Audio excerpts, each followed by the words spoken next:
Before we begin today's story, take a moment to subscribe to the channel if you enjoy emotionally driven stories that linger with you long after the video ends. These are the kinds of stories that aren't loud, aren't rushed, but quietly settle into your heart. Before today's story begins, take a second to subscribe if you're drawn to quiet, emotional stories, the kind that don't shout for attention but stay with you long after the screen goes dark. This is one of those stories. The ceramic cup slipped from my fingers and shattered across the kitchen floor. The sound echoed, but not as loudly as the words that followed. They cut through the calm morning like broken glass. I turned slowly. Thomas stood frozen in the doorway. His face had lost all color. His eyes were red, exhausted, haunted. This wasn't anger. This was something far worse. "Thomas," I whispered, "what's wrong?" He didn't answer. He just shook his head and dragged a hand through his hair, the exact same nervous habit his father used to have. For a brief second, it felt like David was standing there again, and the ache in my chest returned without warning. Thomas dropped into a chair, elbows resting on his knees, shoulders caving inward. "I tried to ignore it, Mom," he said quietly. "I tried to move on, but I can't pretend anymore." My heart started racing. Pretend about what? He finally looked up, and in that moment, for the first time since David died, I saw the little boy who used to fill our home with laughter. "I found something," he said. "A letter." My breath caught. "From Dad?" He pulled an old yellowed envelope from his jacket pocket. "It was in the workshop," he continued, "and it's addressed to you." My knees weakened. I had gone through that workshop countless times after the memorial. Every box, every drawer, every memory. I never saw a letter. "How long have you had this?" I asked, barely steady. "A week," he admitted. "I didn't know if you were ready to see it." The refrigerator hummed in the background, filling the silence between us like a slow heartbeat. "Why show me now?" I asked. He met my eyes. "Because I'm not ready either, and I think this letter might be the only thing that helps us heal." My hands trembled as I took it. The handwriting was unmistakable. David's, careful, precise, familiar. My name, Margaret, written in dark blue ink, seemed to pulse on the page. I hadn't felt that kind of tenderness in years. "I can't open it yet," I whispered. Thomas nodded. "Then we'll read it together when you are." The word "ready" hung between us. That afternoon, nothing held my attention. Every corner of the house carried David's presence, a scuff mark on the wall, a faded coffee ring by the sink, and now this letter.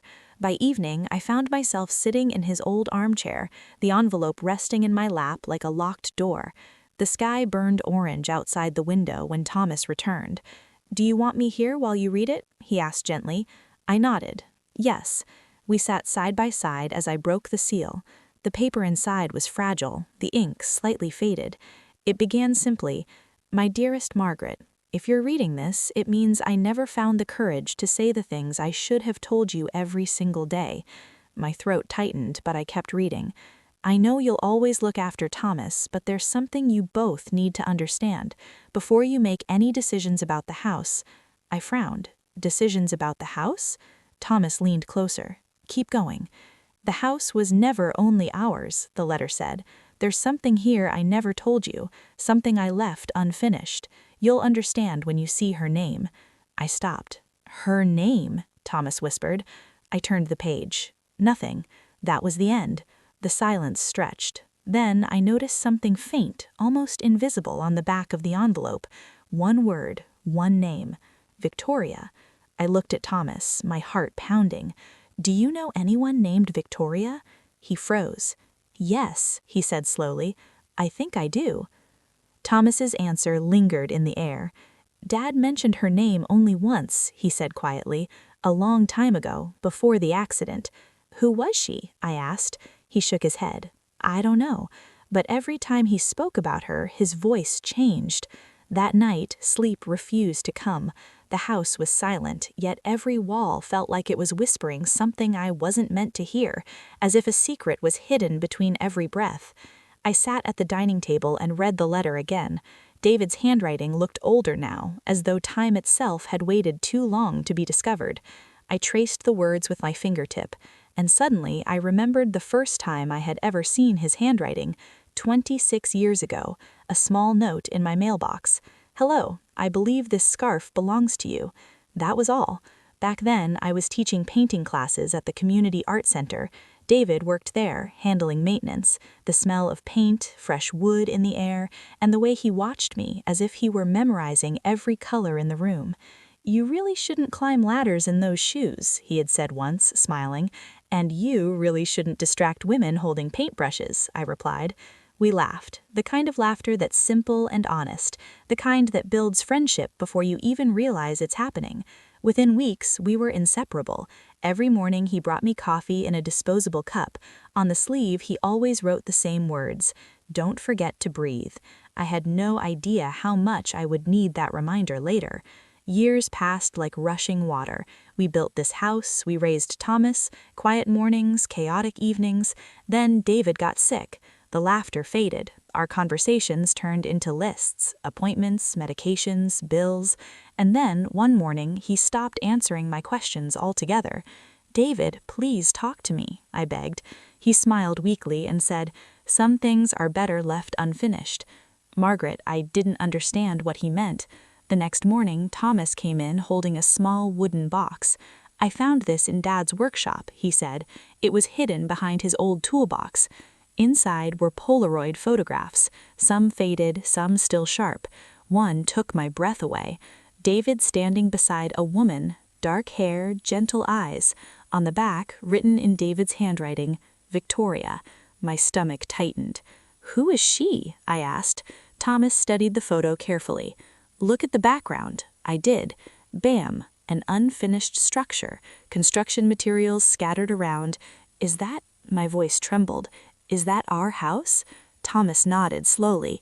Inside the box were more items: architectural sketches, fabric samples, paint swatches, all dated before David and I were married. At the bottom lay a folded blueprint for the Bennett residence. Below David's signature was another name written in elegant cursive: Victoria. My hands began to shake. "She helped design this house," I whispered. Thomas looked confused. "But you and Dad built this together." "I know what I was told," I said gently, "but maybe I never knew the whole truth." That night, I walked through the house differently. The arched doorway I always admired, the bay window in the living room, the built-in bookshelves. David claimed he improvised. Were these her ideas, her dreams? For the first time, I felt like a guest in my own life. The next day, Thomas found something else, a small steel lockbox hidden beneath the workshop floorboards. Inside were letters, all addressed to Victoria, none of them ever mailed.